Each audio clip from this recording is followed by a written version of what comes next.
UTI बा यूरिनारी track infection महिलांक क्षेत्र में वृद्धि पाइबारे लागिछि।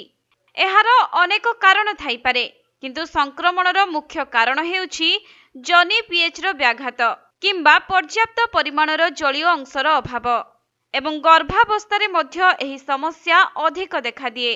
तेणु आपणक ठारे देखा देउथुबा किछि एपरि लक्षण रहिछि जाहाकू आपण माने केबे भी अणदेखा करिबा उचित नुहे, काहींकिना एहा यूरिनारी ट्रैक इन्फेक्शन रो लक्षण होई पारे। तेणु आसंतु जानिबा कोन सब रहिछि एहार लक्षण।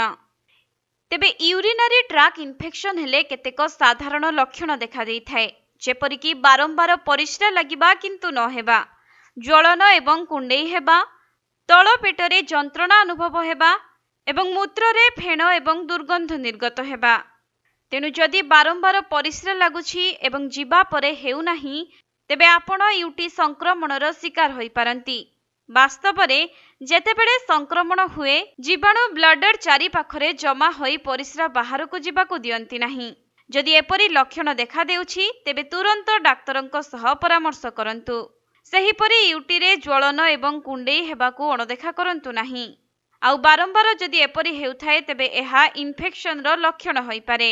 एथि सहित तଳ पेटरे जंत्रणा मध्य प्रकृतरे यूटी संक्रमण हेतु होई पारे।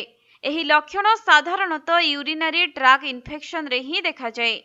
तेणु एपरि लक्षण थिले एहाकू अणदेखा करंतु नाही। एथि सहित मूत्ररे फेण एवं दुर्गंध उभय यूरिनारी ट्रैक इन्फेक्शन रो लक्षण होई पारे। इन्फेक्शन हेले परिस्रारु दुर्गंध आसे एवं फेणयुक्त परिस्रा होइथाय।